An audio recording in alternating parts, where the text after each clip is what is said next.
لطفاً بشینین که شروع کنیم. لطفاً.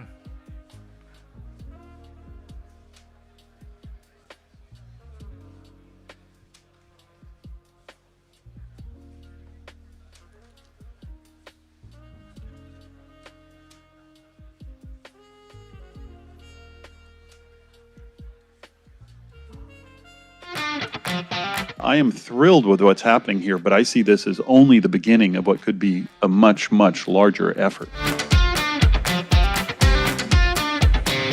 And there is no better example of that fact than NJ Fast, our state's first ever dedicated fintech accelerator.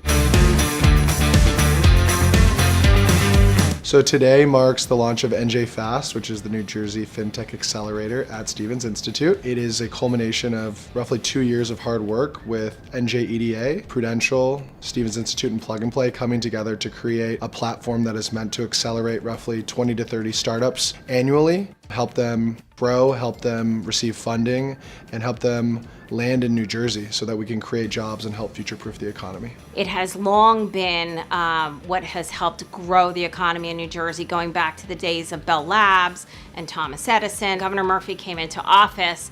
He wanted to build that back. It was one of his founding philosophies that he wanted New Jersey to be the most innovative economy in the state of New Jersey. And so for us, this is an important step to help us get there. These types of events are really important because they bring people together. We can't really underestimate the importance of convening. A lot of times it's those short little one-on-one meetings, you bump into somebody that leads to new ideas or new opportunities. But also, I'm particularly interested in this from the perspective of being a member of the community in the state of New Jersey, in particular the academic community here in New Jersey. Plug and Play has a very large startup network and also a large corporate network. This way, Stevens can be number one helping startups, but also addressing training needs of startups and of corporates.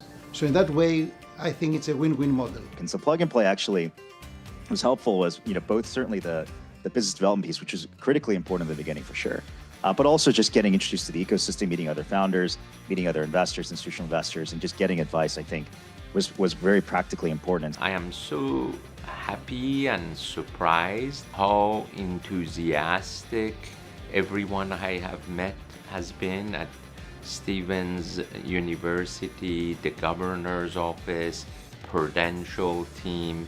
If I was a betting person, I would say this is going to be an incredible success.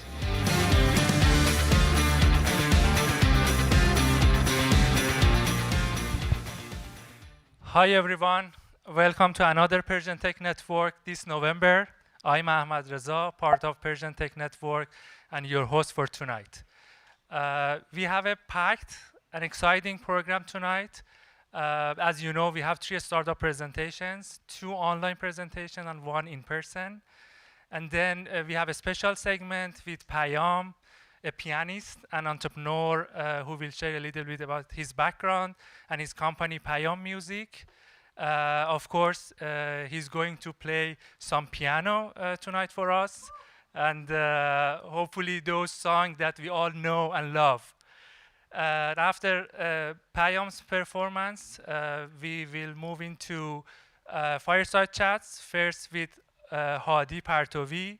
I'm sure everyone knows Hadi very well and his incredible career with Code.org as well as his investments. He's a true entrepreneur, investor, a proud member of Persian community. And then we'll close the evening with Farah Sharqi. And I think this conversation will be very insightful for many of us as she has worked as a recruiter at Google, Uber, and Lyft. She can share valuable advice with us about recruiting and about navigating careers in tech, especially in Silicon Valley. So without any further ado, I'd like to invite the first startup to the stage. He will present online, and the company is YangQ, I think, and presented by Behnam, the CEO and co-founder. So please give him round of applause. And we have Behnam. Behnam John, please go ahead. Thank you very much. Let me share my screen. Oh, I cannot share my screen. Wait a second. Sure.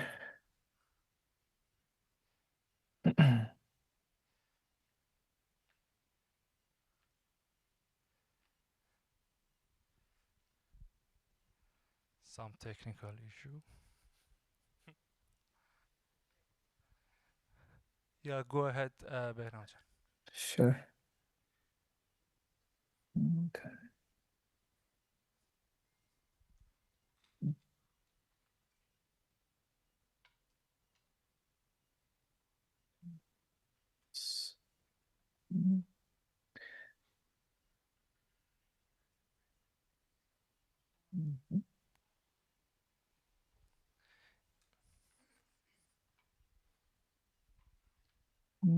Can everyone see my screen? Yes, we can. Okay, great. Thank you for the opportunity. I'm Behnam, CEO and co-founder of YaniQ. And at YaniQ, we are revolutionizing optimization in asset management. So the problem that we're trying to solve is the problem of portfolio optimization. The problem is how much of what assets to buy, sell, or hold in order to maximize your return and minimize your risk. So the problem becomes complex when you add real-world constraint. And one of the most complex one is the minimization of tax cost. And once you consider this constraints, there's no guarantee of an optimal solution in a timely manner if you use what is already available in the market, the solvers that are in the market. So this has been the main pain point that we discovered during our customer validation.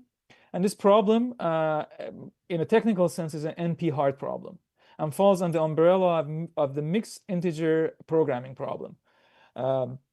So this problem touches many verticals, including finance. And in our long-term vision, we are actually planning to target those verticals as well.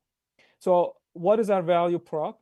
Our software is going to maximize return, minimize the risk in the case of tax minimization, in all cases in a timely manner. So what we are offering is a higher solution quality in lower time to solution for all cases. And how are we going to do that? We're going to use quantum intelligence software. So what is quantum intelligence software? It's a combination of quantum inspired plus AI algorithms, or to be more exact, different neural network architectures. So the three pillars of these algorithms, the quantum intelligent algorithms, are simulating quantum dynamics on GPUs that is enhanced by neural nets. Our algorithms have the ability to encode complexity and in particular non-convexity without overhead on the hardware. That is a problem that current solvers have. And we are achieving inference time solution by creating a large quantitative model. You can think of it as a cousin of a large language model. Instead of dealing with words, we are actually working with numbers. This will be purpose-built in-house by YaniQ team. So we will deliver this solution in two main forms: an installable library, a Python library, or an integratable API that the users can actually have access as a part of their processes. Our revenue model is a multi-tier annual licensing, and we initially want to work with key partners in financial industries. Those are the software and platform companies that already sell to financial institutions. And our main target customers are asset management firms, investment advisory, and wealth management firms. So we have started an initial and informal proof of concept with a firm in the United States as of February 2025. And we've been working with them to basically improve our product and refine our targets, what target for our development. And just to have an idea, similar products in the market goes about 45K to 50K USD per installation or per machine in an institution. And you can have as low as 2 installations up to 40 installations in a firm. Our competitive edge comes from our focus. As I mentioned, this problem is a hard problem to solve. There have been already solutions in the market, but they're not adequate, and they touch many verticals. So the focus is very important in targeting, and we are trying to crack this problem in finance sector and then expand. We have a unique technology. It's a mixture of quantum inspired and AI, as I mentioned, and it has a proven track record in solving hard physics problems. So that's where the origin story of our company comes from, the world of physics and condensed matter physics. And as most of you know, financial industry is a hard industry to get into. So having a great financial industry network is very important. This is our team. Myself, I obtained a PhD in condensed matter physics, worked in Canadian financial institutions for more than 7 years. My co-founder is Estelle Enac. She has also a PhD in physics. She's a quantum matter scientist and an expert in creating and designing quantum intelligent algorithms. We have a stellar advisory team. They're helping us in algorithm design, business and strategy, and the navigation of financial industry. Where we are. We were founded in 2021 in Toronto, Canada. We are pre-revenue. We recently raised an angel safe round in June. We don't have any debt or liability. We filed 3 patents, which are pending in 4 jurisdictions: Canada, the US, Australia, and the EU. And in May, we started an open round of raise for $2.5 million. And with the raise that we had already, 2.32 million remains. The majority of it will go towards hiring and building up the team, which we have already started. We are in the process of finalizing the hire of 2 postdoctoral fellows. The rest, as you can see, the C-suite salary, cloud computing cost, IP portfolio expansion and maintenance, and so on. With that, I'll stop. Thank you very much for your attention, and I'll take any questions if there is any. Thank you, Behnam. Since we don't have time, only one question if anyone has. Hello, congratulations, very interesting service. I have a question about your one of the customer base you mentioned was financial industry. So as you know, for financial institutions, the explainability of the model is very important. So they want to see what are the risk of them involved with the model and what are the artifacts they can control. So is there any like explainable layer that can basically show the decision making or the selection processes involved so they can institution can control and monitor? Thank you. Thanks. Sure. So right now we don't have that layer, but in terms of explainability, what goes on under the hood is the process of search for solution. So the solutions that you're getting would be in terms of understandable output for financial industry professional. So they could basically make connection between what the model will give them or what the solution is to what they're observing in the market. And what I always like suggest or tell people to think about what we're creating is a calculator. So if you have a calculator, what we're giving you is it's helping you, for example, do a complex multiplication. So the explainability comes in what you put into the calculator, and then that is totally controlled by the user. So that's where the explainability and sort of like the explainability comes from, and the black box features are removed. Hopefully that kind of explains. I would be happy to discuss more actually. Thank you, Behnam Jan. Thank you. You're welcome. I'll stop sharing now. Next, let's welcome Musa, the CEO and co-founder of Laronix, and please give a warm round of applause. Thank you. Musa, please go ahead. Thank you so much, Ahmad Razajan. I have the same problem as Ben. Can't share screen, but I'll send a request. Okay, 1 second. Hi, Ben. You mind sending over hosts to Musa? I just did actually. I think, so yeah, much. I think I'm good. Thank you so much.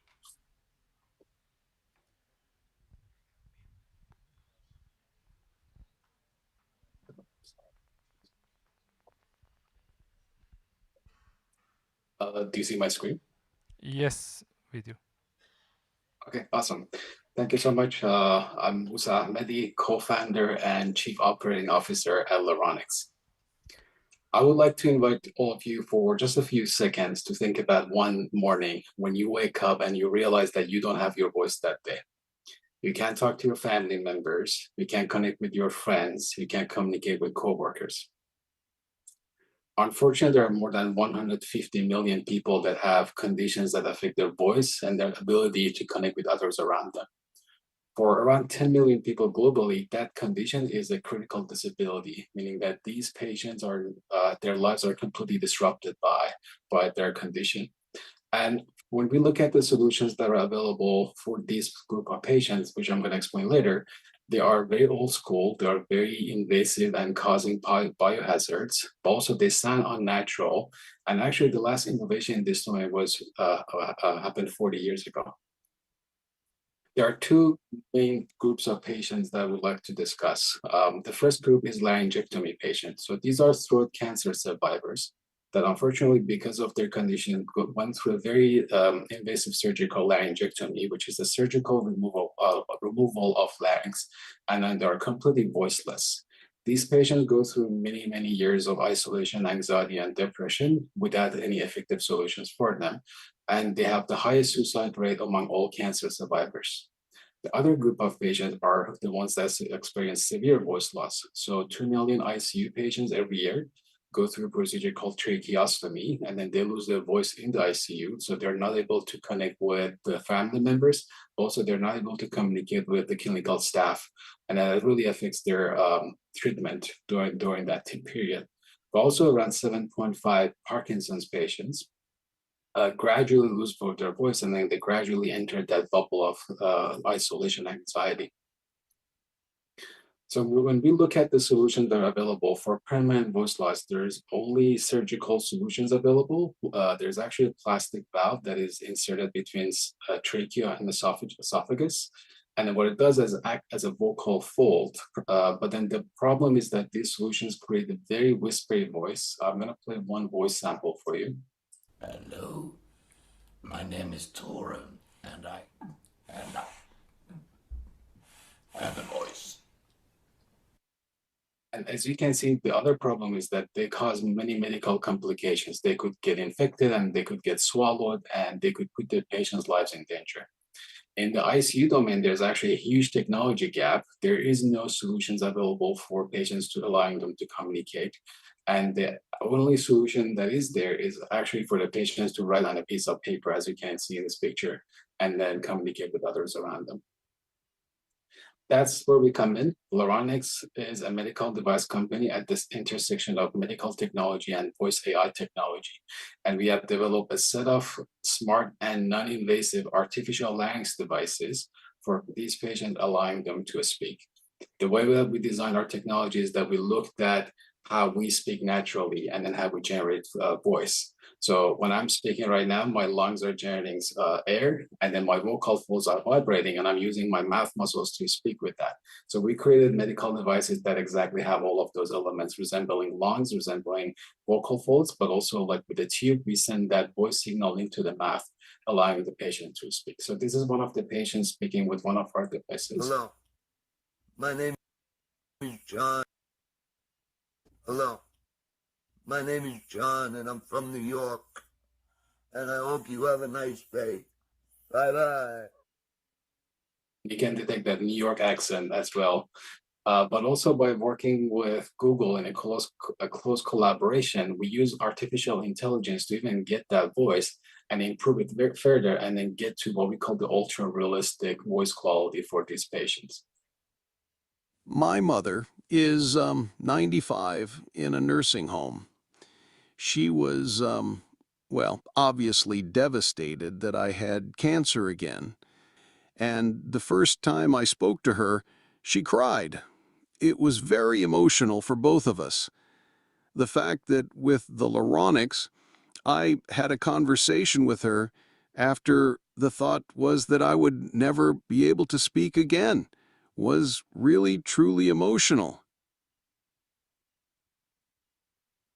With that core technology, we have developed two products. Our first product is called Ava Voice, which is a device that we have launched in Australia and the US. That device has been used in more than 30 hospitals across the US, including MD Anderson, which is #1 head and neck cancer treatment center globally.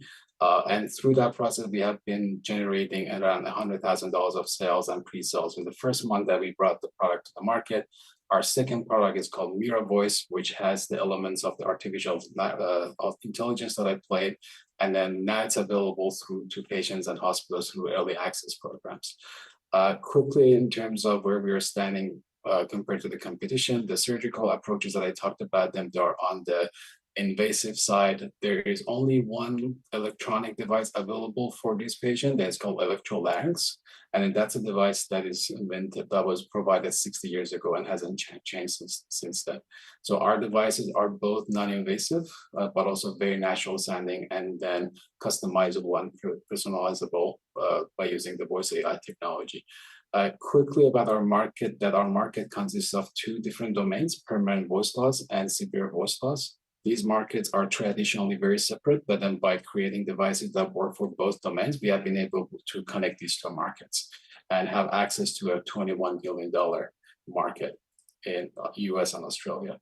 In terms of our business model, our medical devices work on a razor and blade model, meaning that we provide devices to patients, but also patients and hospitals pay for the consumables that are needed for these devices to function, in addition to the software that would be needed for these devices, including artificial intelligence for this device to have a very high quality sound. Where we are right now, in 2025, our goal has been to reach to 500 patients and deliver this life-changing technology to them. In 2026, our goal is to scale up our manufacturing and also bring our device with AI to the market and then deliver that to 2,500 patients, laryngectomy patients and 1,600 ICU patients. And our revenue target is $4 million by the end of 2026. In terms of our team, my co-founder, Dr. Farzana Ahmadi, she's been the lead scientist behind this domain, and she's been very dedicated over the past 15 years to address this issue and bring this technology to patients. Myself, my background is user experience design and research. I have a PhD in that topic. I've been a lean startup instructor for many years and also worked for startups in Silicon Valley. And we have been also very excited and thrilled to work with a very talented group of advisors that have been working with us in multiple aspects, from product design all the way to business, sales, and marketing. And if you notice that we have similar last names as co-founders, it's because we're sibling co-founders. So that's the reason. Thank you so much. Thank you. I would love to connect with everyone, and please feel free to reach out to me at musa@luronics.com. Thank you. Thank you. So, and the last but not least, Ali Reza, the CEO and co-founder of Sentient Lab. Let's give him another round of applause. Thank you.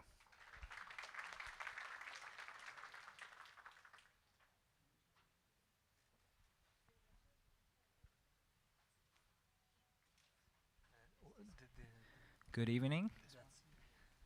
Hi, my name is Ali Reza. I am the CEO and co-founder of Orb Robotics. We changed the name of our company. They didn't know it up until now. So to tell you a little bit of context about what we are building here, we gotta walk through the consumer hardware AI. We see them in 3 different categories. Category 1 are the legacy products that almost all of us were exposed to AI, generative AI, through them. Smartphones, laptops, computers. What we have noticed is that they are episodic, they are fragmented, sitting in your pocket, waiting for you to come and use AI. That is why we see the second category, wearable AI is getting a second wind, the smart glasses, the headphones.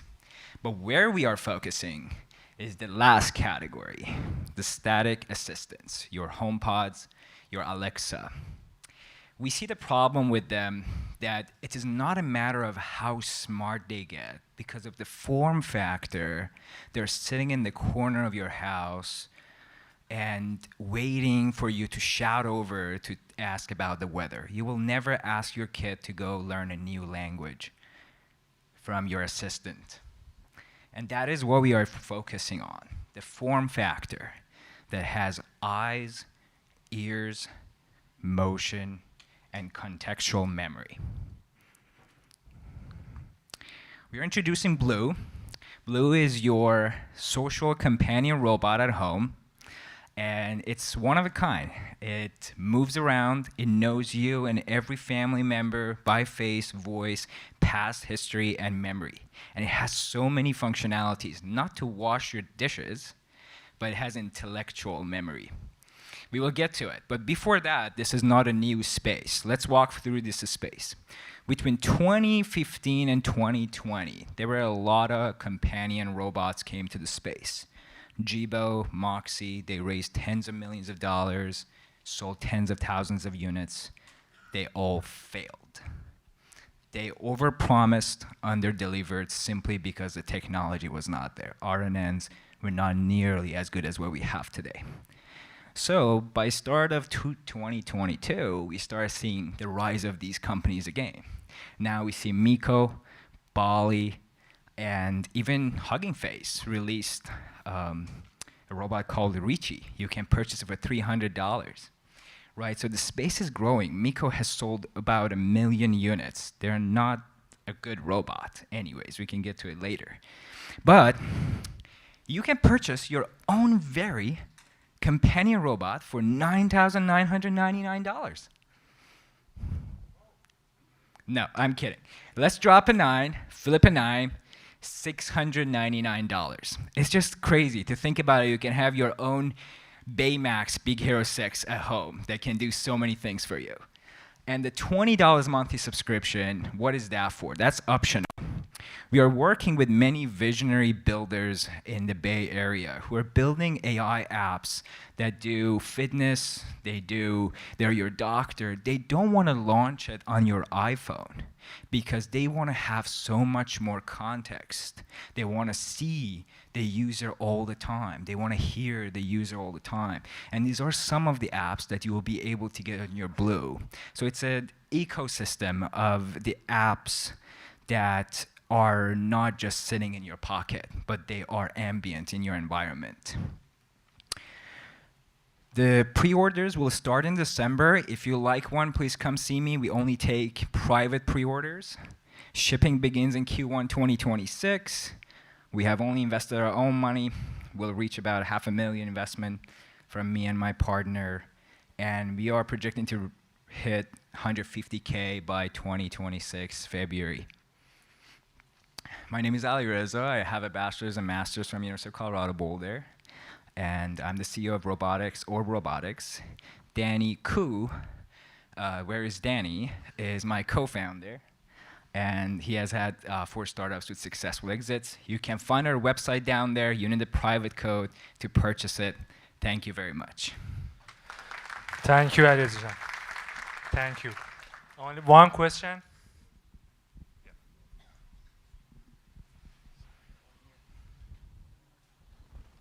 Hi, Alireza. Thank you for the very engaging presentation.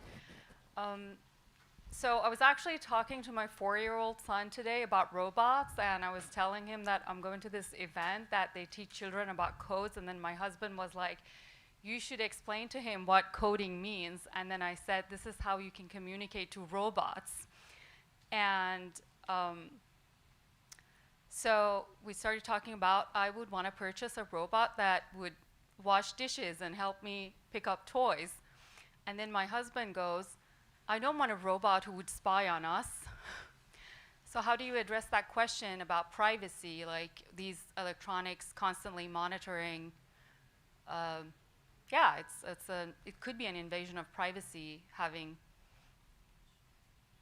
something so powerful and so intelligent, predicting every move. Yeah, so have you thought about that? Yeah, thank you for your question. We are privacy fanatics. And one of the approaches we have taken here is that no raw data, raw video, audio is ever sent to the cloud or ever stored anywhere. It's only the embedded text encrypted going to the cloud. And that is what we have taken very seriously. Regards to your child, though, the way we look at it, we start with children. Some of the people in our pre-orders, 4 decades ago, you would buy a computer for your kids. Now you got to buy them a robot. That is the way they get exposed to AI.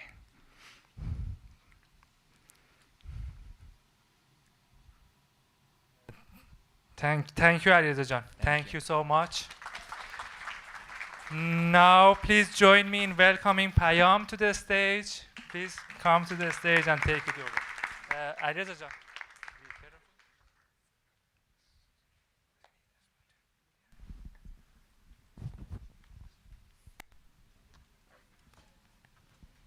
Hello everyone, my name is Payam Khoskodei. I'm the founder of Payam Music. Just wanted to start off with, this is my first presentation I'm doing. I grew up as a piano teacher, so I've never really did presentations. I was just informed the big button goes next. So we'll see how this goes. Payam Music is a piano educational startup company, and we currently have 3 schools, and we just opened our 4th one in Los Altos. And by the end of year, we're expecting a couple more open, and hopefully in 2026, about a dozen more schools. I wanted to take this moment to tell you guys a little bit about the methodology that we use and what makes our school special. So I started playing piano age of 3. My mom was my first teacher, and she quickly noticed my passion. What happened next was just like most Persian moms, she put me in classical piano classes. I quit by age 11 because I did not have that energy.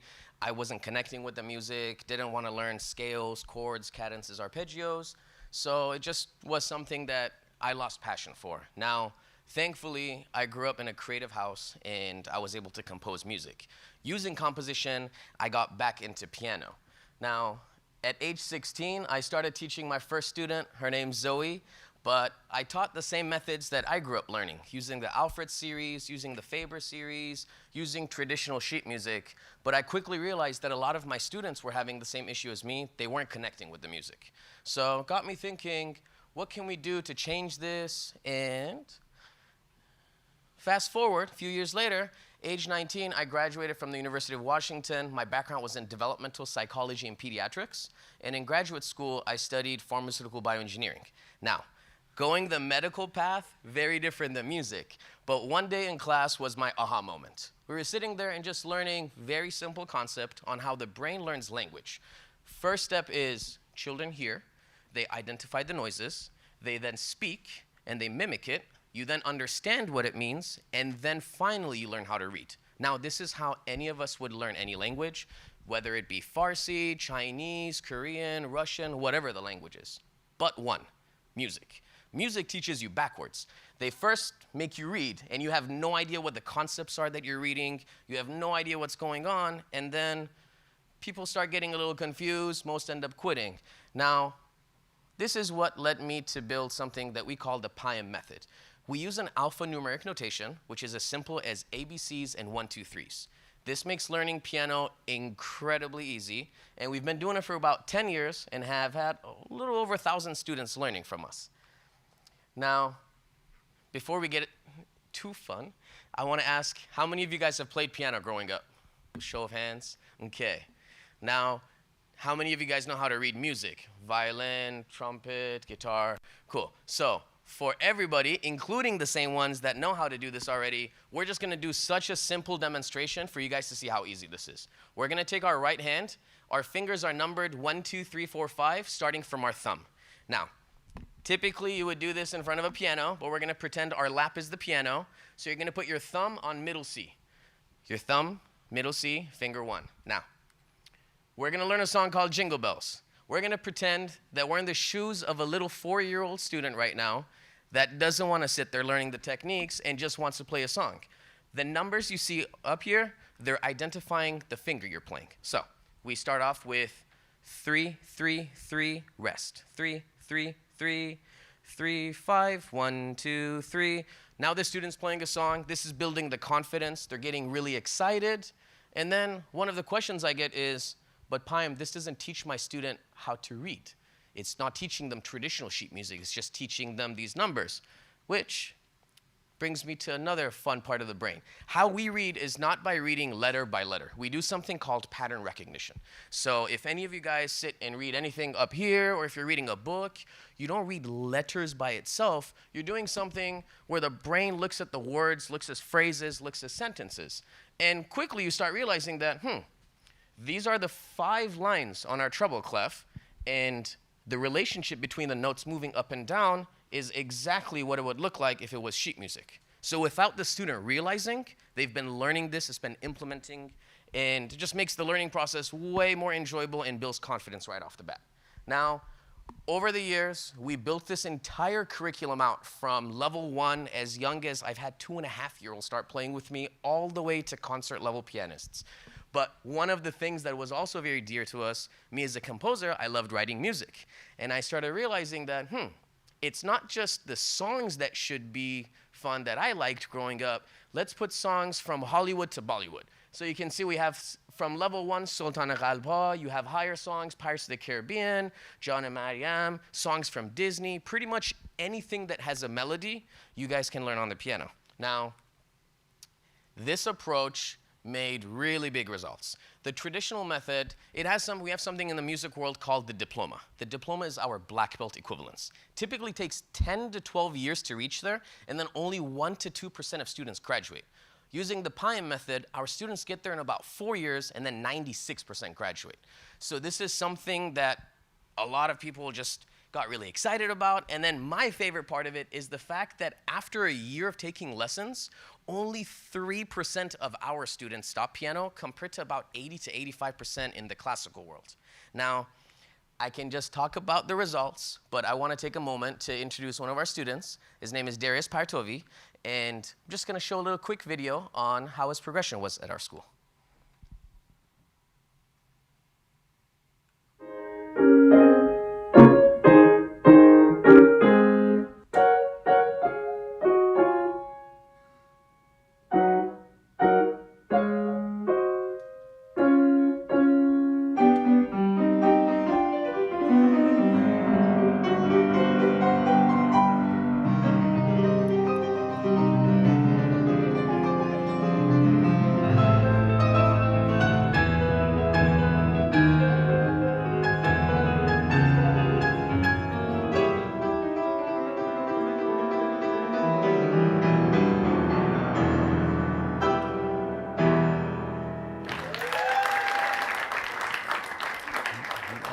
Thank you. Now, it's not just about the progress that we focus on. One of the big things, like I mentioned earlier, is composition.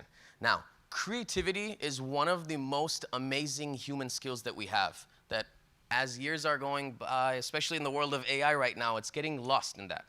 One thing that we at Payam Music very, very much treasure is the fact that all of our students get encouraged to be creative. They learn composition. And even our students, such as Serena, he started at age 4 with me at the school. He reached diploma at age 8. He's 8 years old, performing in our concert, and this is just a little piece of a composition he wrote.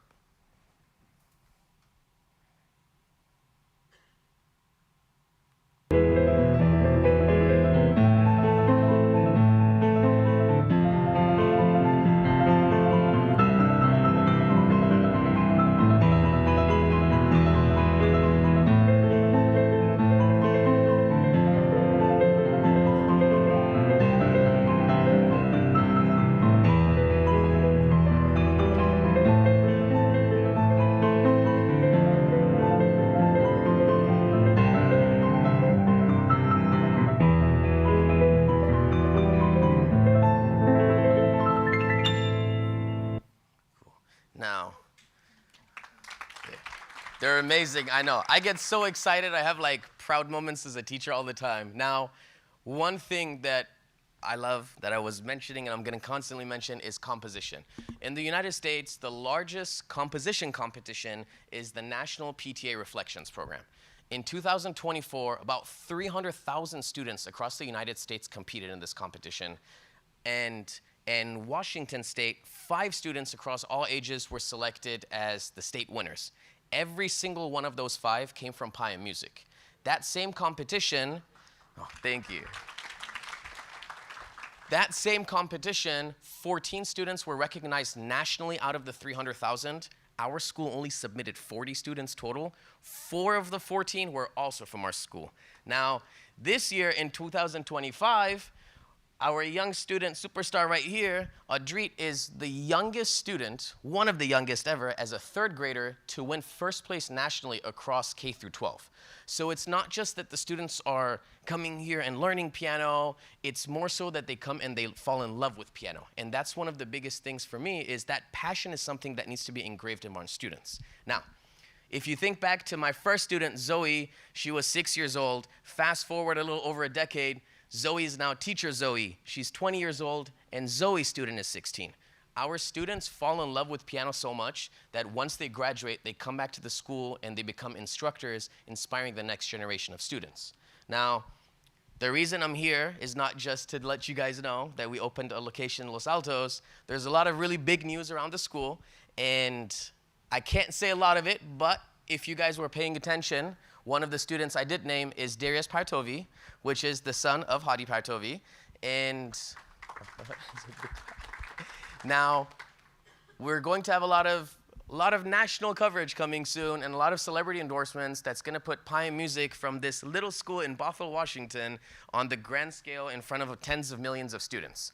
Now, what's happening here is you guys are the first and only group of individuals in the country that's going to be hearing about this until news breaks.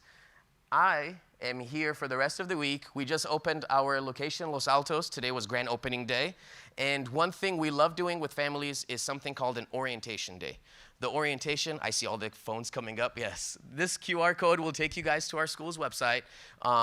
During the orientation, what we do is we dive a little deeper into the curriculum. This was a level 1 intro. We go a little bit higher up, and then we do something called a genre assessment. Genre assessment is really fun because you guys learn how to we learn how to personalize the curriculum for each individual student and the songs they like.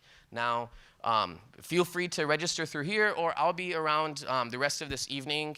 You guys get first priority in terms of orientations. I'm here until Saturday. Feel free to come up to me, and we can definitely get you guys up there. I wanted to end today's event by playing a song.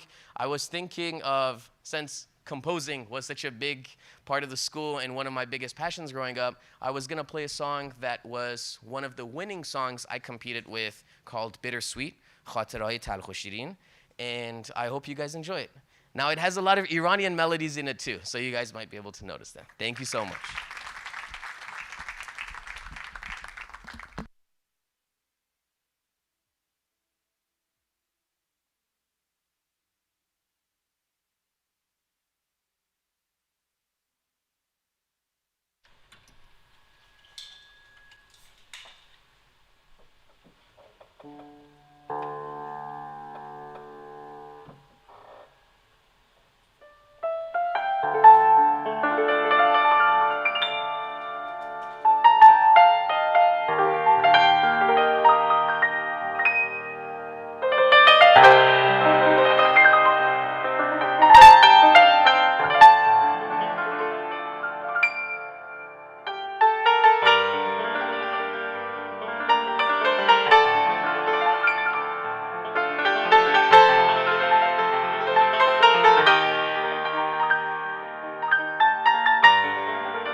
Any questions? Thank you very much, Payam John. I would like to know if you have tried your method with the older people like me.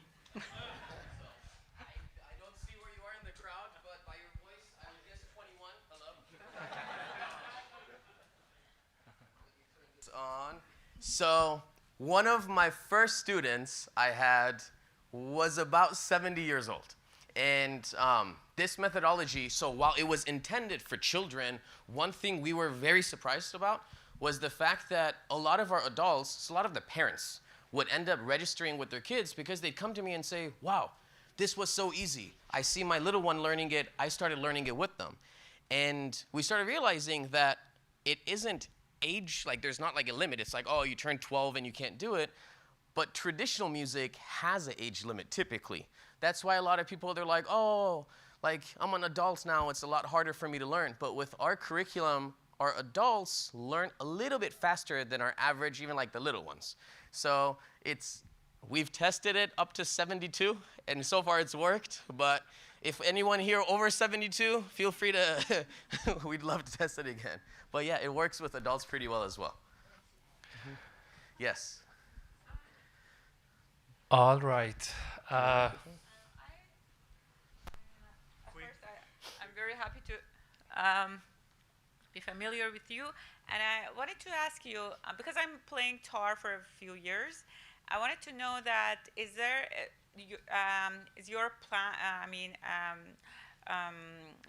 new method, could be in the future for the other instruments like tar or other Iranian music instruments? Sorry, Persian. The answer to that would be yes. This method can be used for other instruments. I've tested it with guitar, violin, a lot of the strings, and it translates very well. So while I've been testing it for the past decade with piano, it's the next step of the process. But as of right now, our focus is with piano. But a lot of our students do take lessons, learn the basics, and then transfer to another instrument, though. But yeah. Thank you, Payamjan. Thank you so much. Please. That was wonderful. Now let's move on to the fireside chats. As always, I'd like to invite Saeed Nesbat to take the stage. Thank you.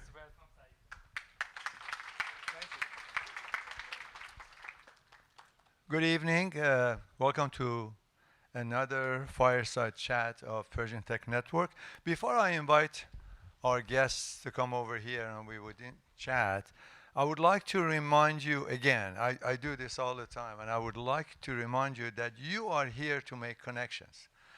And I would like to get your pledge to reach out and connect with someone tonight, someone that you do not know. Friends don't count. I mean, if Elham and Nagme know each other, that doesn't matter. Okay, reach out at least to someone and make this connection a reality. Would you do that? Do I have your pledges? Yes. Raise your hand if I have your pledges. I don't? Okay. You're here, at least do it for the pizza. Come on, come on. Okay, you're gonna reach out for at least one person, 2, 3 bonus. And if you wanna tell me about what happened, you gotta exchange information and consider them as your friend, co-founder, hiree, boss. Life partner, I don't know about that one. We're not going to get into that business. Our first fireside chat guest tonight is Mr. Hadi Partovi. And Ahmad Reza Jan already took a lot of my introduction away. He is, after achieving marvelous and fantastic technical and financial success, the biggest thing, in my opinion, that Hadi has done, in my opinion, is that he has dedicated his time to create something that benefits others. And it's code.org, which is a non-profit organization that the goal of it is to make computer science available in all the schools. And that is a remarkable achievement he has done. And he is a true believer that true success includes giving back and inspiring others. True success includes giving back and inspiring others. So with this introduction, I would like to ask Hadi Partovi to come on stage and inspire us and tell us about your success.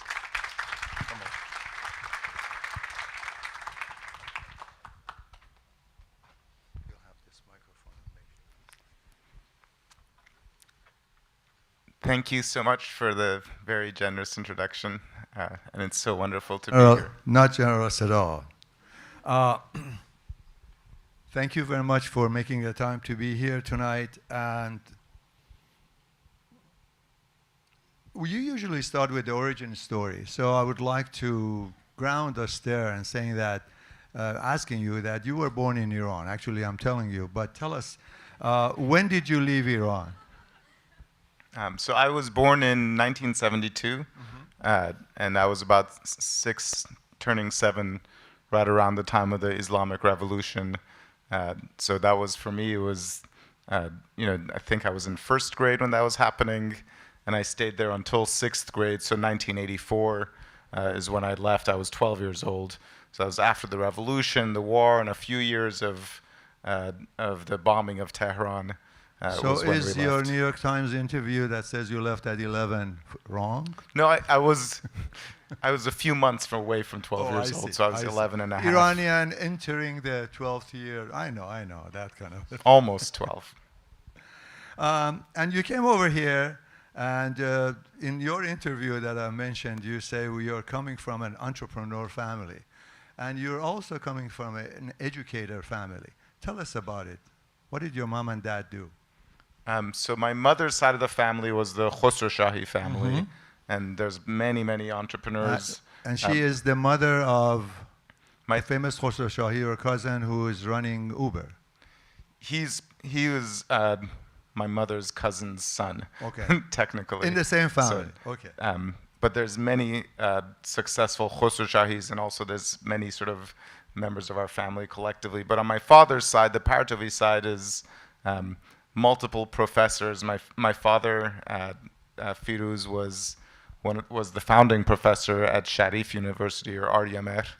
Can I actually ask how many people here are Sharif alumni? Can you raise your hands? Okay, raise it higher so we can count it. I told him there's about 20%, 30% here. That's amazing. That's true, right? And this is actually very relevant to me for why I started Code.org. Because for as long as I can remember, since I was 6, as an adult, your memory only goes so far back. But for as long as I can remember, I have met people like the folks here who raised their hands, who have come to me and said, and this even happened just last year and happens constantly on social media, people coming to me saying, I'm a Sharif alumni, or I'm an RDMR alumni, I studied under your father, he was the most important professor I've ever learned from. Can you say something? Can you pass a message to him? And it's every time it makes me so proud, but it's also really been my inspiration for why I started Code.org. Excellent. Because of the impact he had. And this applause goes to Mr. Firuz Partovi. Firuz Partovi. Thank you. So let's go back and, 11-year-old, you leave the old country, the home country, and you come to the new land, and you continue your education, and you turn into computer science as your major. You go to Harvard and you get your BS and MS, and after that you get hired. The first company you got hired was? Microsoft. And in your interview, again, you say, this is revealing nothing new, that you were put on Internet Explorer. And this was the boom and bust time, later on bust time of the .com era that you entered right away.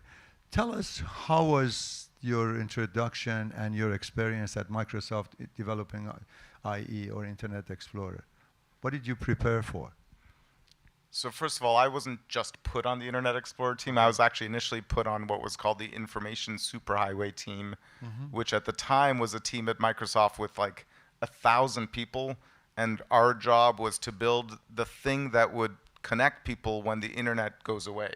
It was this idea to like, we'll build a better internet because this internet research project won't really Yeah, work. Bill Gates thought that it's a fantasy of some people. Yeah, and I actually chose to quit that team and join the 9-person Internet Explorer team that believed that we should, build a web browser because the internet might actually survive.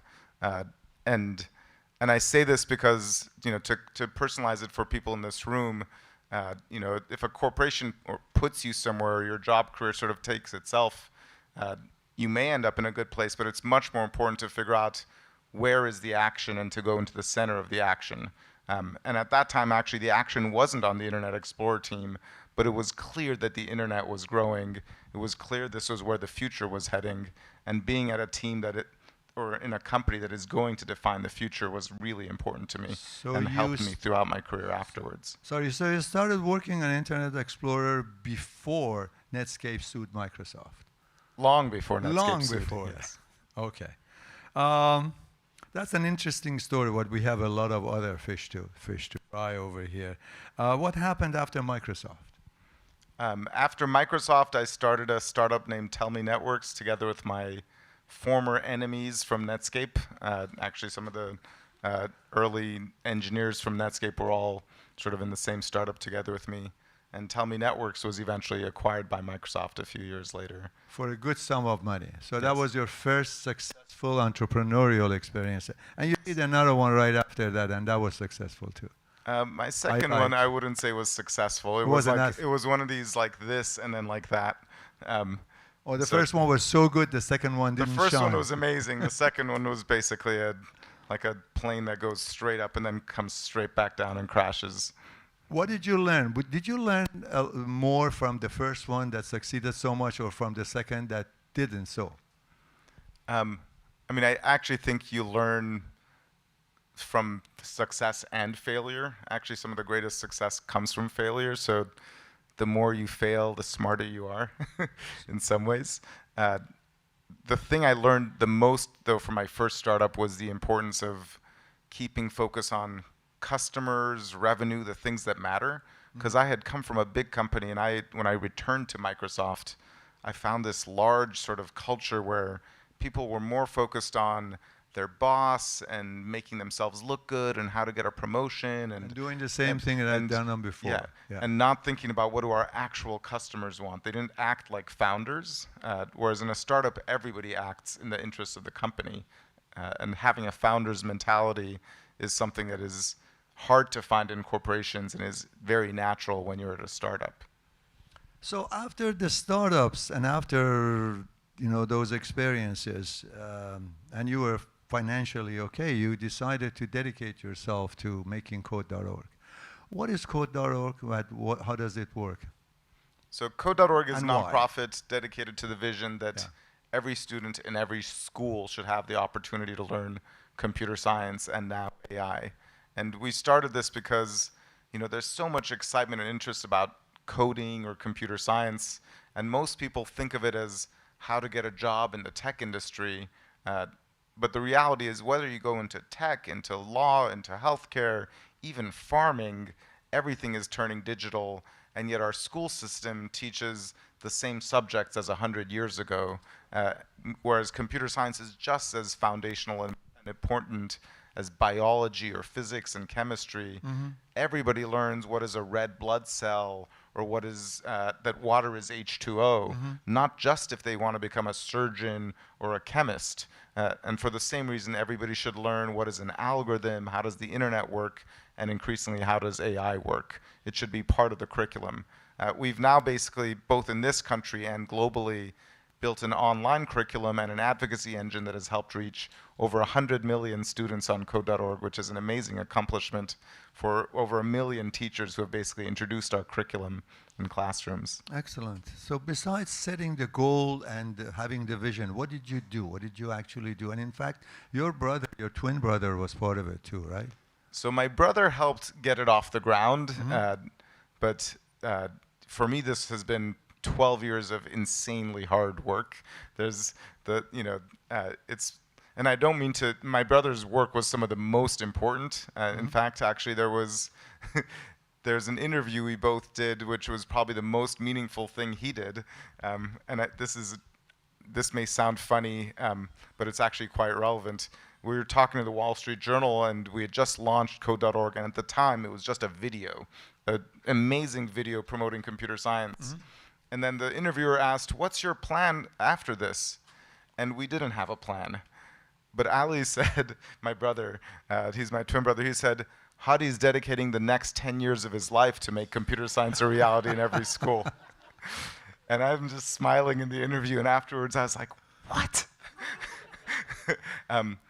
But I did that was dedicate. true. It ended up being true. I was actually quite angry at him, to be honest. I was like, that's my He decision. committed you to So it, I was like, yes. this is my decision to make. And he's like, sure, but you know you're going to do it. There's nothing better. He basically said, you were made for this work. It's the most valuable thing you could do. You're welcome.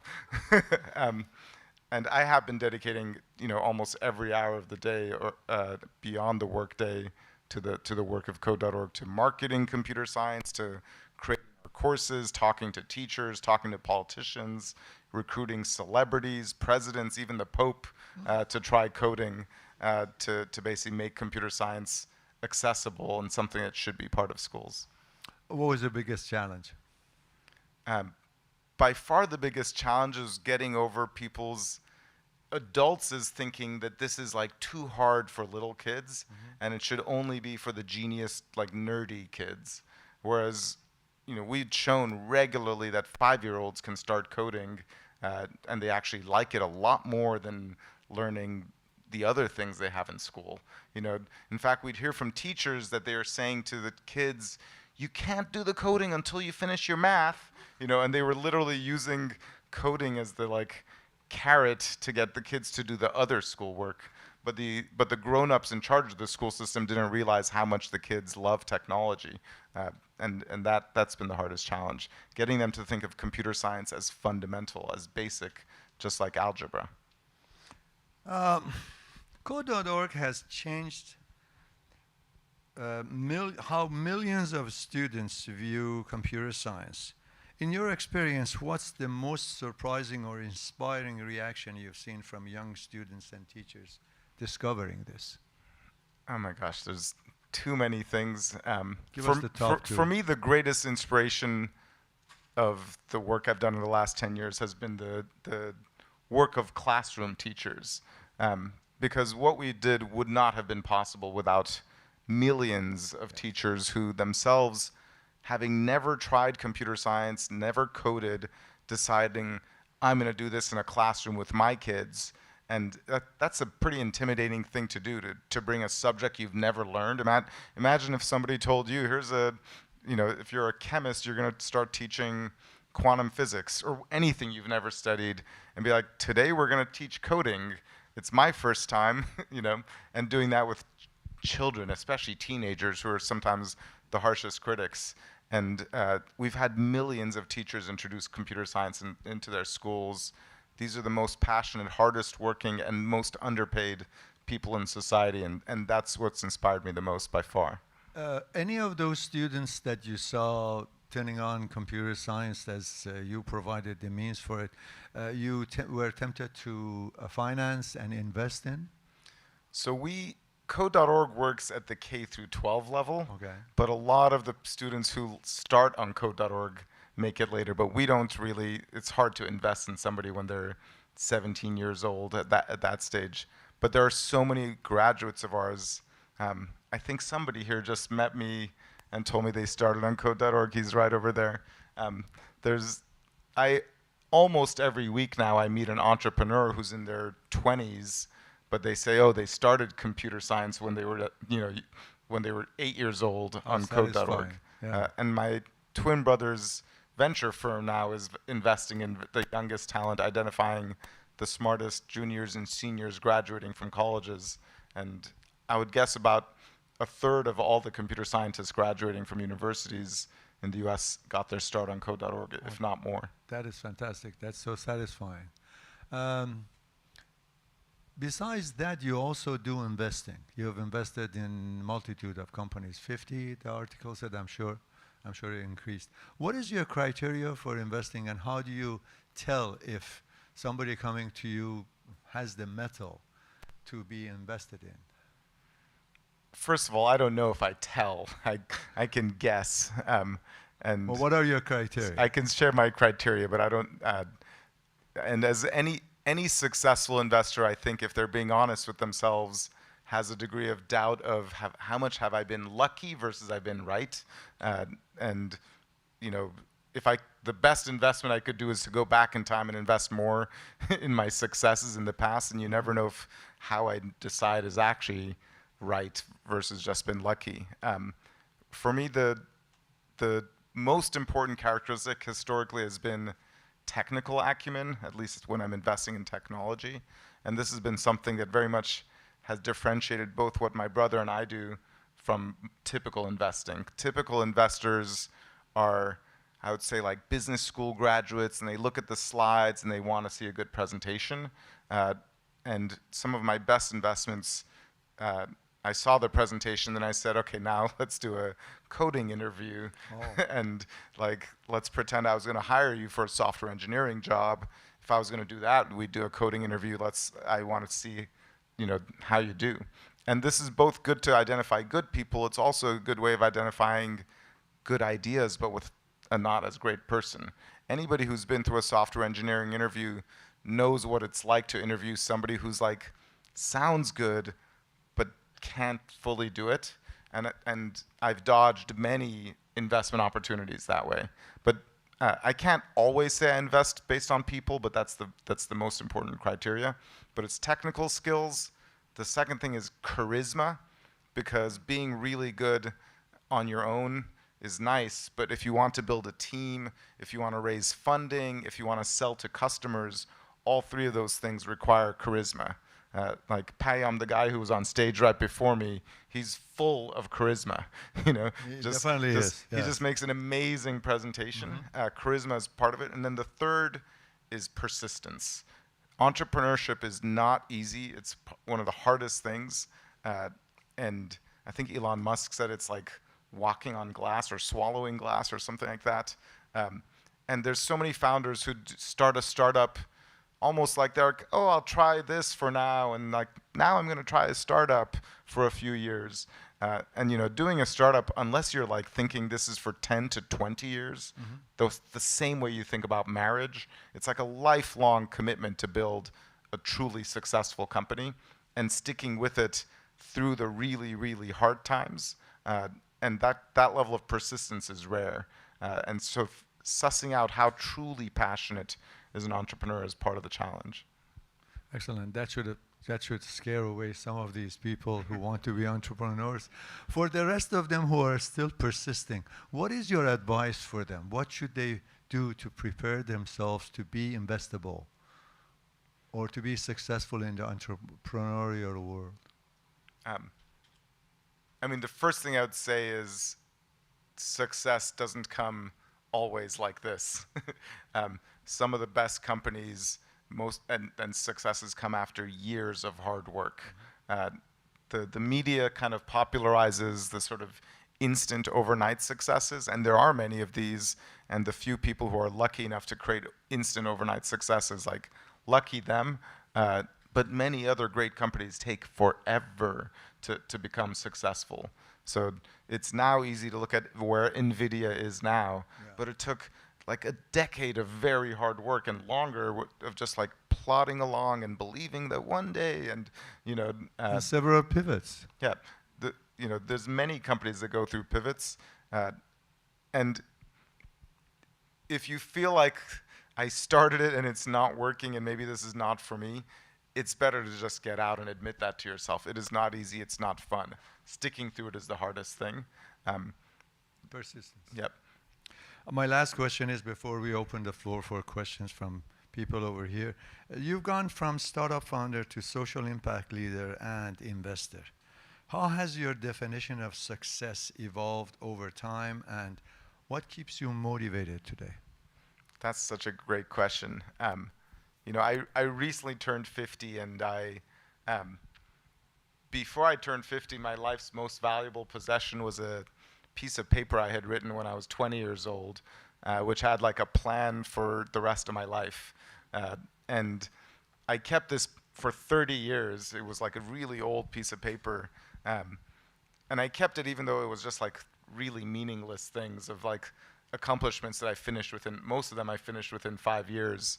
But I kept it because I had an attitude that I want to live my life deliberately. And then I lost it right before my 50-year-old birthday.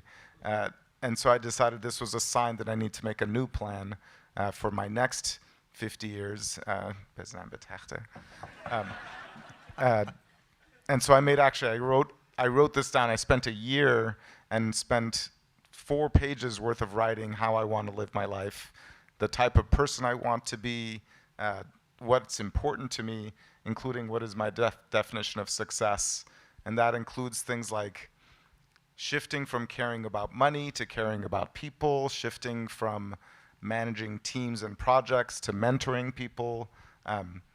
And another shift, which is probably the hardest for me, is to be a little less like myself and more like my father, because my father is like the most just like, he's moosh, if you know what I mean. He just is the most humble, doesn't care. He's a giving person. Yeah, he's just such a giving person. And you know, I'd like to think I'm giving and humble, but it's like nothing compared to where he is. So for me, success honestly comes from, and happiness comes from giving and making other people happy. Hadi Partovi, thank you very much for this inspiring and enlightening. Thank you. We have time for a few questions. Please raise your hand if you want to get the microphone. Elham here gets the first one, and we have a gentleman over there. I make a request that when you're asking the question, first stand up so people know where you are. Second, state your affiliation and your name before you ask your question. And limit your questions to questions. Sure. I just wanted to make him happy. My name is Elham Moore. I'm the CEO of Keep Children in School Foundation. You know the organization. We have several students in small villages populated less than 5,000. They started coding at the age of 13, 14. Now at 16, 17, their names Rojin, Nareen, Leah. These are the 3 top students. They're thinking of having a startup, and they have been competing in international competition and national competitions. So that's something that I wanted to give you to make you happy. But something, when I was playing with code.org, and I say play because it is sort of like playing, I see a resemblance between what Payam was talking about, which is like the fun and play, not doing the like arrows and the boxes of algorithm, but the way that it's play-based and it's fun for the kids, and I can see how they like it a lot more than math or science. So can you get a little bit about how it is and actually how it connects with Payam? I would love. Sure. Thank you for that question, Elham, and thank you for KCIS's partnership with Code.org to spread Code.org in Farsi. Yeah. So it's funny, before I met Payam, I used to tell people that learning to code is like music, because people love music, but they thought coding is like so crazy hard, and I'd say it's like a foreign language, but behind that is a lot of creativity, and that we can make it accessible. And in fact, the very first day I met Payam was to introduce my then 12-year-old son to his classes, and I learned what he's doing, and I basically said, and you might not remember it, I said, you're doing like Code.org, but for piano. This was like 5 years ago, because Code.org uses blocks to teach coding, so you don't need to learn the complicated syntax of the semicolons and angle brackets, and you get immediately into the creativity and the aha. And it's similar to how his method that he showed with numbers and letters makes it much more accessible. And there's many other similarities. I won't get into all of them, but I think what's the most common is the idea that creativity is an innate human characteristic. We are all creators. We all long to create, but oftentimes there's just obstacles put in front of it. And some of the most creative things you could do are hidden behind these unnecessary barriers. And if you remove those barriers, you unleash creativity and human potential, which is definitely what Code.org has been doing, and hopefully what Payam Music will do as well. Thank you. Next question. Oh, over there. Okay. Hey, my name is Abbas. I work at Meta AI. I'm also working on an AI tutor. My question is, with AI being able to generate code really easily, especially for simpler problems, how do you make sure students are still willing to go through the struggle of problem solving and debugging? So first of all, your question, thank you, is relevant to all of education, because basically the generalized question is, now that AI does blank, should we even bother teaching blank? And how do we teach students enough of blank so they can learn the harder thing that AI can't do yet? Because to learn anything complicated, you need to learn the basics, but AI is already doing all the basics, and then kids are unmotivated. Why do I learn this if AI can do it? So all of education globally is facing an identity crisis. And I'd say anybody in education is asking questions about that. We are fortunate at Code.org actually that the level of coding we teach and the age we teach is less disrupted because our coding is dragging and dropping blocks. It's pretty easy stuff, understanding what's a loop, what's a function, what's a variable, and it feels like play, so it's fun. So it doesn't even matter that if AI can do it, it's still kind of fun. But I actually think for coding specifically, a lot of this sort of rote stuff is going to become unnecessary, and learning to write code is going to turn into learning how to properly prompt, which is not just asking in English, like, oh, people can't just go to a code generator and say, oh, I want a hotel reservations app, go, and then just get, Airbnb comes out of it. They need to put in deeply well thought out specs. How do I want the data stored? What are the different pieces? And then have the code generated, 100 or 500 lines at a time for them. And that still requires architectural thinking, and that architectural thinking they are getting from classes like at code.org, but skipping past some of the syntactical stuff. The dirty work, yeah. The last question goes to that gentleman over there. My name is Masood Aruni. I have a question regarding what gentleman was asking you about when you were 20 years old and you were writing on a piece of paper what you would like to do for the next 30 years. What was going on in your mind when you were thinking about it? Was it your father, which was kind of insinuating something like that in your mind? Because as a matter of fact, I'm trying to do the same thing with my 14-year-old. I have not been successful. That's a great question. And by the way, I've tried the same thing with my children at different ages and have also been mildly successful, but I'd say mostly unsuccessful. So no, it wasn't my father. Also, my father has had probably the least direct influence on me of any father you could imagine. He's never, ever, ever told me what to do or even what not to do. He just does whatever he's doing, and that's been his method of parenting. He's very, very unusual. But for me, the reason I wrote a plan when I was 20 years old is I was in university. It was my last year. I was going to graduate. I didn't even know what I was going to do for my first job. And then I just thought, before I figured out what's my first job, like, what direction am I going to go? Why am I going to go in that direction? And I wanted to think a little bit ahead beyond to the next step. Just like, if you play chess, you think 2 moves ahead. I figured I should think more than 1 move ahead. Now, I actually ended up thinking maybe 8 years ahead instead of, 80. But it was a first shot. Hadi Partovi, on behalf of the Amidi Group, Plug and Play, the Persian community, and Persian Tech Network, I thank you for spending a time with us and sharing your thoughts and your experience with us. Thank you. Thank you so much. Thank you. Thank you very much. Okay. Thank you. We go to our next presenter tonight, our next guest for our fireside chat. What can I tell you about Farah Sharqi? She is a programmer. She started programming. She has a computer science degree. She started programming on game programming. And then she switched to becoming a financial expert. She worked for Fidelity Investment for a while. And right now she is a career coach and content creator.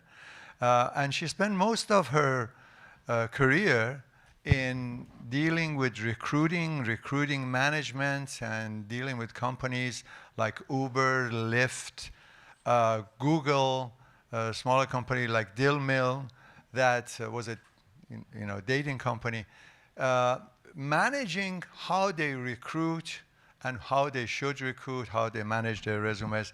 I am so glad that she is here, because we grow through the ranks of technical ranks in a company, but we never pay attention of what are the politics or what are the assets that you should have if you're more savvy about what HR and what recruiting is talking about or thinking about. So she is here tonight to decipher all that for you and to tell you why your resume is not getting the responses that you should get and how to fix it. And that's on YouTube as well. So help me give a warm welcome to Farah Sharqi, our second guest tonight.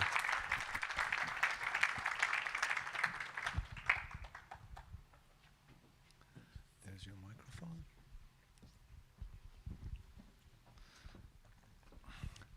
Farah Jan, welcome to Persian Tech Network, and thank you very much for making the time to come over here. Thank you for having me, and thank you all of you for coming. How do you introduce yourself? What is your biggest expertise? If you were to say in one sentence, who are you? Well, I'm Farah Sharqi. I am a content creator. I'm an ex-Google recruiter who's worked at a lot of different tech companies, like obviously Google, Lyft, Uber, TikTok, and the New York Times. And I've advised. New York Times, I forgot. Yeah, yes. I did the New York Times. And that's an odd one among all these companies. Yeah, media for sure, but they actually have a lot of engineering, and they have really interesting engineering problems that they solve. And they're evolving because they're going more towards video and different kind of, and text. Games and all sorts of fun things. And do you do Wordle every day? Maybe. Not telling. Yeah. You were born in Iran. No, I was no, actually. You were. Yeah, okay, I was born in the U.S. Did you ever visit Iran? I have, yes. And what do you remember about Iran, and what's your favorite food? You already told me. I want to tell him. Noon khamei. My mother's father's side is from Zanjan, and so that's what they're known for. And so when my relatives would come visit, they would always have these like big boxes of cookies they would come and bring for us. So that was always my favorite. So you visited Iran, you got some of the culture, but you were. Where did you live in the United States? So I lived in Texas, in the Dallas-Fort Worth area, and my parents came right before the revolution to go to university. And then what happened was, the intent was to go to school and go back to Iran, and Your that parents. didn't happen. Yes. Yeah, but you stayed there, and you also went to university in Texas. Yes, I did. And why did you take computer science as a major? What influenced you? My dad. So it was my father as well. So at least we have one successful dad in convincing. Well, you have to understand, during that time, my parents were students, and they were stuck, and they found their own community. And so all of these Iranian students got together, and here I am, this little 2 or 3-year-old going up to my dad's friends and saying, "How's your code? How is this?" And so it's just something that was natural, and I grew up around it.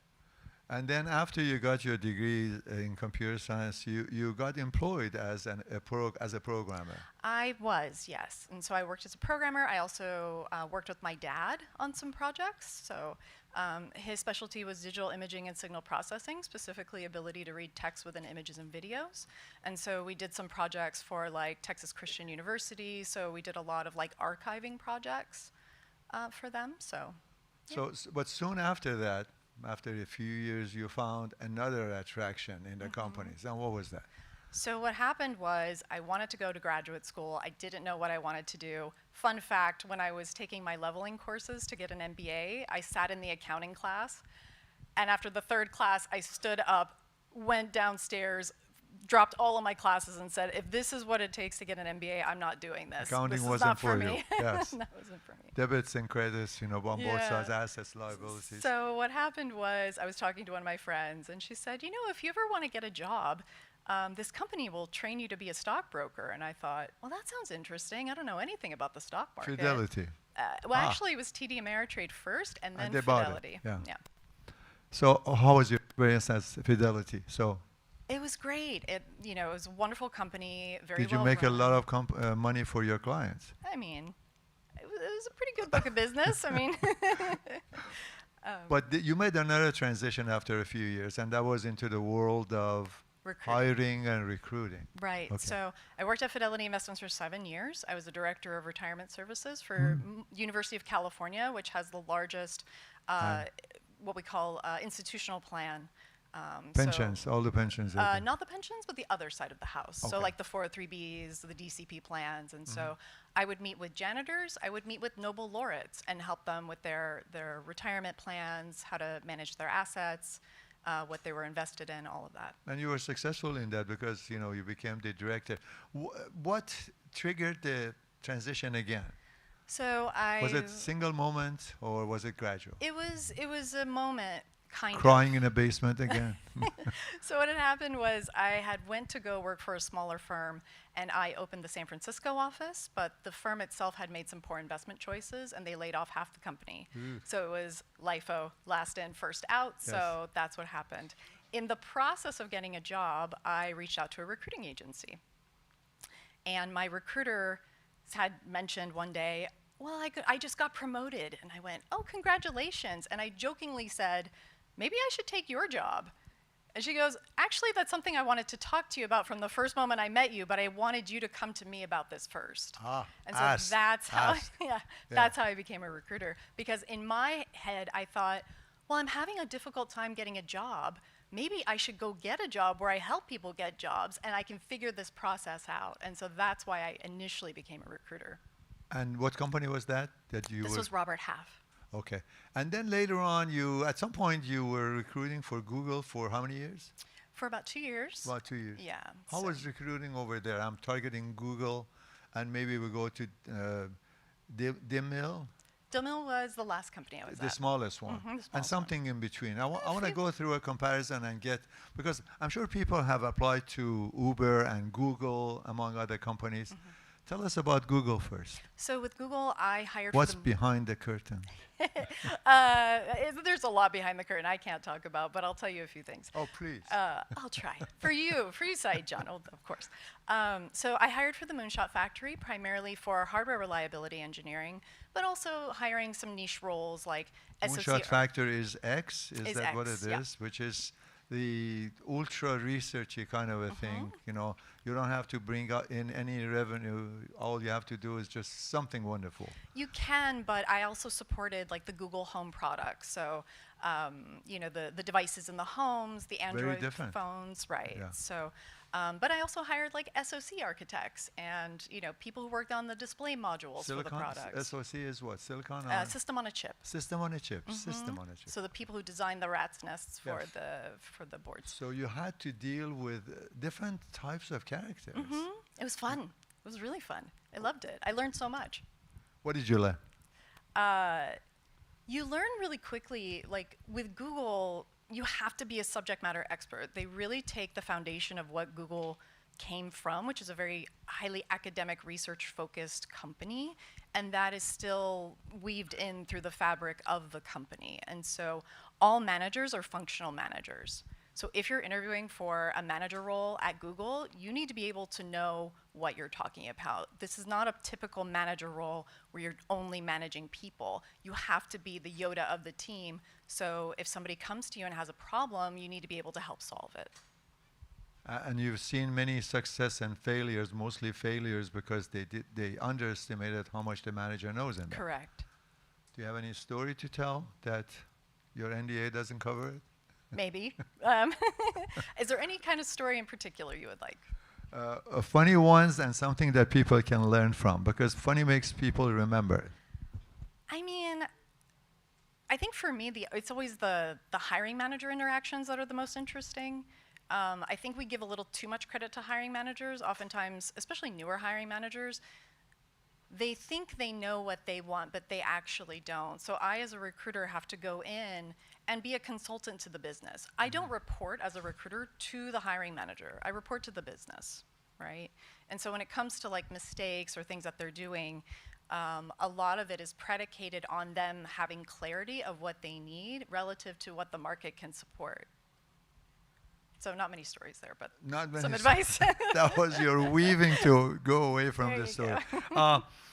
Let's compare and contrast Uber and Google, just for the sheer fact that, in my opinion, they went through very different ways of dealing with hiring from outside. Google is, to me, is very, very stable and very thoughtful about, creating the workforce. Whereas Uber came in at this flood, deluge of all these changes, and they were handling Uber Eats, and they were handling scooters, and they were handling all these. To me, it sounds to be very chaotic and even desperate at some point. Was it like this when you were doing that? It wasn't. So What was the comparison between Google and Uber? Were they the same, different? So when I coach clients who are interviewing at Google, I have to be very specific and let them know what advice applies to Google versus everybody else in terms of big tech. So for example, when it comes to Google, again, Google takes an academic approach. So when they're asking you questions, what they're trying to do is ascertain how you think. Do you think like an engineer? How do you problem solve? They care more about that than some of the stories of the experiences that you've had. Right, they lean more Your on system processing. Correct. Yeah. It's a good tie in there. And then when it comes to what happens after your interview, it's very different because at Google, what happens is all of your feedback is submitted to a hiring committee. Now, the hiring committee is a third party, and what they do is that they read your feedback and make a hiring decision based on your feedback. Now, the recruiter that you work with will look at the various hiring committees that they can submit your feedback to. So here's a little bit of politics. So what we do is we look at the committee and make a decision on which committee we will submit to given the type of role we're hiring for. Because we know some people favor maybe this type of technology versus another. Maybe That's they don't internal, have though. Mm-hmm, We don't know anything about that. Yeah, what should we do to increase our chances? I mean, hopefully when you're communicating with your recruiter, you're having, by the way, if you're not leveraging your recruiter, you're doing yourself a huge disservice. Your recruiter is the recruiter who works at Google and Correct. contacts you. It's not my recruiter. I don't pay them. Yeah. You don't pay them, no. Because your recruiter will have some inside information that they will give you. So it's really on a case-by-case basis. So for example, once you pass your recruiter phone screen and it's time to talk to the hiring manager, ask the recruiter questions like, what is it the hiring manager is not seeing in other candidates that they would like to see? Right? What problems are they trying to solve? Where are the bottlenecks? Right? So you always have to understand the incentives of the person you're speaking to. Right? It's not about you showing off. Seek to understand before being understood. If you don't understand the problems or what the team is or what's really going on, how can you present yourself in the best light? You cannot. And therefore you will fail. And this is the major failing that most people have when they're interviewing. So you need to know the context to address it Correct. properly. Otherwise, you may answer something else which is not relevant to that one. Correct. What So is the biggest mistake that people make in their resumes? What is the biggest resume no-no that you've known of? And is this the same for Google Yes. and Uber? All of them are uniform. everything will be the same. Okay. So give us the And- recipe, at least a couple steps. It's going to sound really harsh, but people take a very selfish approach to job search. And here's what I mean by that. For example, when we're in school, we're taught if you work hard and you get good grades, you get the stuff, right? You get the pizza parties, you get the scholarships, you get all of the things. And so we take the similar approach to resumes. We look at our work history or our university experience and we go, what did I do that got me the stuff? What got me the promotion? What got me the accolades? And we present that on our resumes. And that's what we should not be doing because all you're doing is saying, look at me, I'm a shiny diamond. Look how beautiful I am. And we stuff it. And we stuff it with all sorts of things. Whereas what we should be doing, which is taking a page from computer science, which is to really understand the problem prior to actually solving the problem, and that is to analyze a job description, do a gap analysis, figure out what they need, and then present ourselves as the solution of the problems that they're trying to solve, but also making sure that we're taking a quantitative and qualitative approach, not just writing to-do list resumes and saying, I did this, I did that, but what really was the business impact of the thing you were doing, right? Even for mission-driven companies that have a component of profitability, this is still valid. So things are changing. First of all, I think big companies and small companies would have slightly different approach for recruiting, and you say no, and I respect that. But resumes, not the hiring process. Oh, okay. How is the hiring process different? Okay. So maybe I misstated. So Google versus Dilma. Yeah. So well, I'll take a little bit of a step back and take a page from, again, finance, but it applies to startups and plug and play and everything. So if we take a look at market capitalization of companies and we look at small, mid, and large cap companies and we look at them as boats, right? Startups are like tugboats. They're very small. They don't have that many people on the boat, right? Maybe 10 people. If something goes wrong on the boat, someone on the other side of the boat or everybody can go rush and fix the problem, right? Very similar to startups. So what they value is somebody who's not necessarily a subject matter expert on one thing. You need to be able to help and do a lot of things. A generalist. Correct. Yeah. And then like a mid-sized company is going to be like a yacht. So again, if there's a problem on the boat, the people around them can probably solve it, but they don't necessarily need everybody on the boat to come and fix it. Right? You can specialize at Google X. Yeah, exactly. So thank you for my lead-in. So large cap companies like the Googles, the Ubers, they're like cruise ships. And cruise ships are huge, and you have one particular role on that ship. You're the right? cook, or you're a singer in a party. Yeah. Exactly. You're the singer on the boat. Maybe you can be the plumber too, but they're not going to really value that. Like you have your one role, right? And so you have the captain of the cruise ship, and let's say there's something going wrong in the boiler room. They're not going to go all the way over to the other side to go fix it, right? So you can specialize. You have to specialize. And so you have to understand that when you are approaching your job search, if you are targeting, for example, startups versus big tech, you have to take a different approach when it comes to your interviews. Because you have to understand, again, the incentives of the person you're talking to. What do they care about? What's important to them? And present yourself as what they're looking for. So if you give them what they want, you get what you want. Very good advice. Let's address the elephant in the room before we get to your current activities, which is content creation. The elephant in the room is AI. And I think there is this fear in everyone that your resume goes inside an AI world and never sees the light of a day. Is it really happening? No, that's not happening. Okay. It's not happening. That was a good answer. So yeah. I wish it was. Hey, listen, if it was, I would tell you. This is the tip, trick, and hack to get your resume through, but that's just not how the technology works. So let me clarify. You're saying that my resume going in first doesn't get processed by an AI bot that separates? No, I mean... People look at them? Yeah. All of them? All 1,000 or 2,000 resumes? Yeah, they really do. So at Google, they're called channel specialists. Oh. That's all they do, or look at resumes. But AI sorts it. No. No, so what's happening? So there's no impact on AI coming in and recruiting? There is AI within recruitment, but not in the way that most job seekers think. So for example, it can help with scheduling interviews. It can help with, so for example, I know a very popular company where you can rent hotel rooms or rooms in people's apartments. The way that they're using AI is when you do interviews with interviewers, they are audio recording the interview, and then what they do is they will summarize the notes for you. The interviewer may override the notes if they want. So they'll say, based on this interview, this is our summary. Nothing AI-ish about that, though. I thought you said they would record it, and then they can they can measure the level of anxiety of people, or.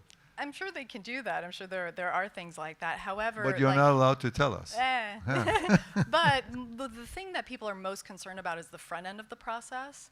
And that's where it's not happening. I haven't seen it. There are some tools, like there's an ATS called Ashby. Ashby has some very interesting features. One of the features is fraud detection. What kind of fraud? Well, if you try to embed white text within your resume saying hire me, or Oh, then please. the detection software will actually kicks it. detect that. Yeah. You're not doing recruiting anymore. You're not working for a company. You're working on your own right now. And are you exclusively a content creator right now, or are you doing career coaching as well? I do both. You do both. Yeah. So tell us a little bit about career coach. What do you do? So for some people who might be interested. Yeah. So I work with all Do you sorts have of people. QR code? No. I don't know, but No. you just Google me, you'll find my stuff. Okay. But thank you for that. Yeah, so I work with all sorts of people. I primarily specialize in mid-level tech workers. Right now I have like several students who are university students at Wharton. I'm meeting with the CEO that's a client of mine tomorrow, so I'm going to be introducing him to folks at Plug and Play, so that'll be really nice. Yeah, so, and I primarily help them with whatever it is that they need. So whether it's resumes, job search, some people have hired me for their branding. I also work with companies as well, but primarily one-on-ones. And then the content helps to support my business. And content provider, how did you get into that? You did a few and you found it to be very pleasant and fun and well, yeah, not too shabby. Yeah, not too shabby. So I used to work for TikTok. I actually hired for their CRM team. So I built their engineering and product teams and their center of excellence for them.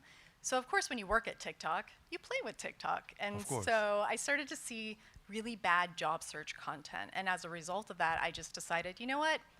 I'm just going to try it myself. Why not? And so my initial goal was to just put out content to help job seekers.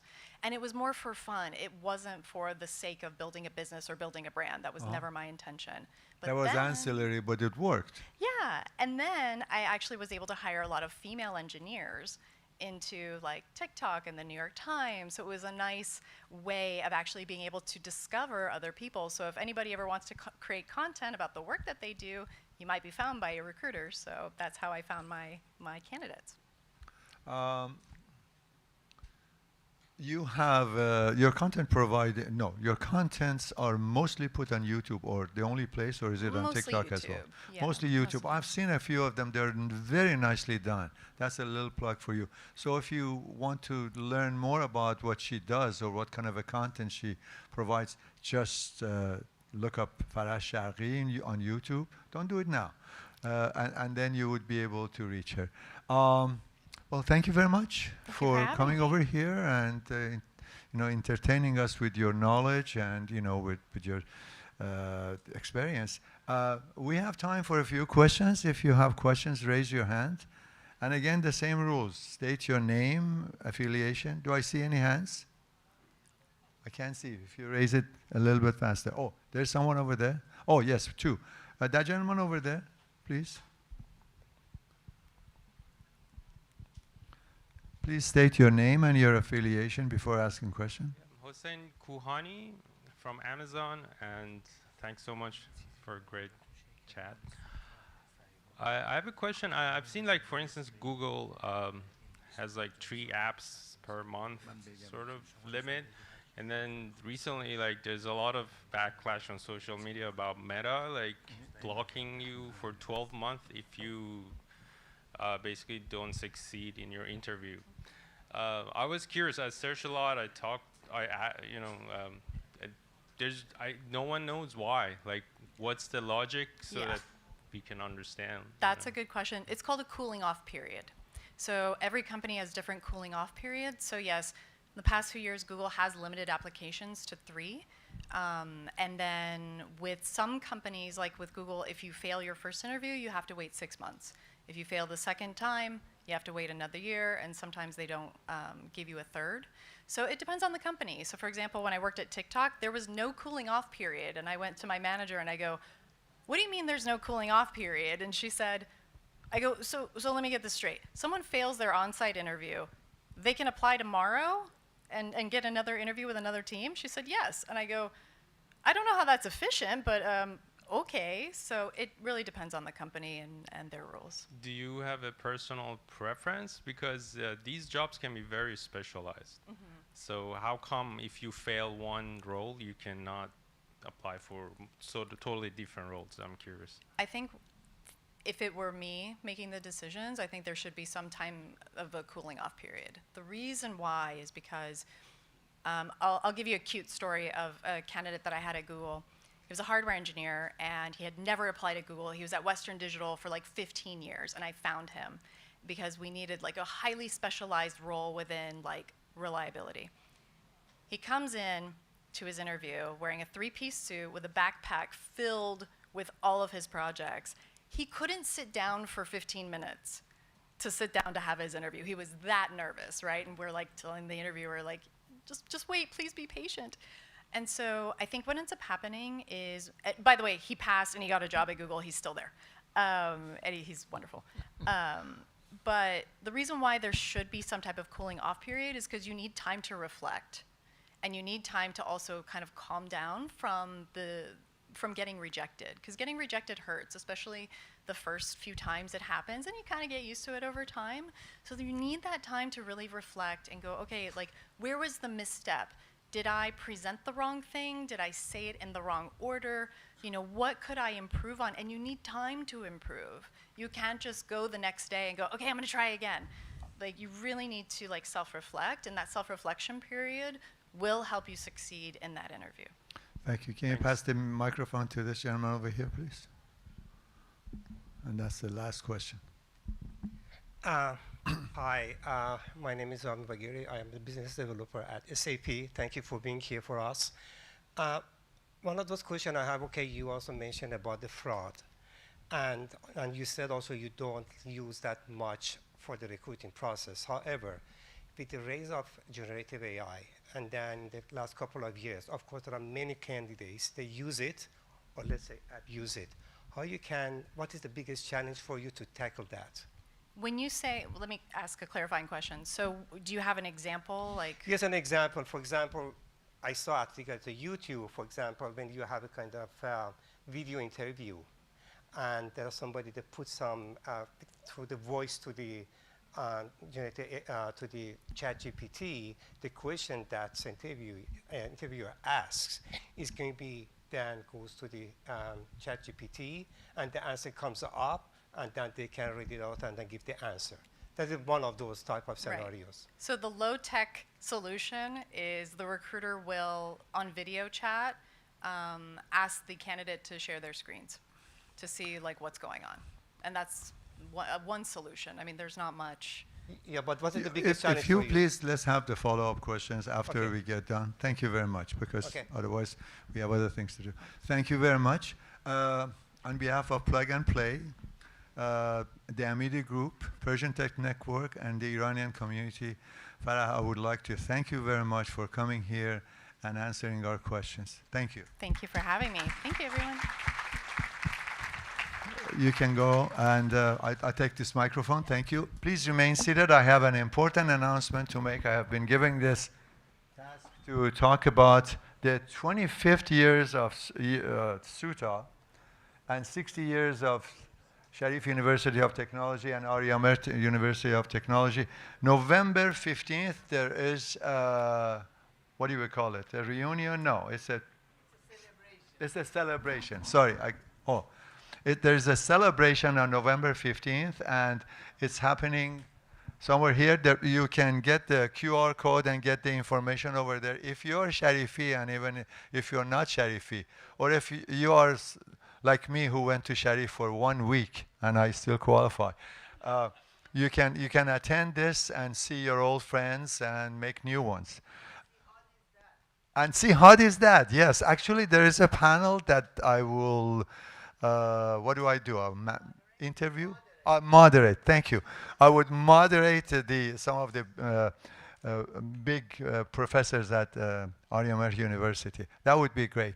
With that, I thank you for coming over here and remind you that you have a task to do, which is make a connection with at least one person. Thank you very much. Have a good night.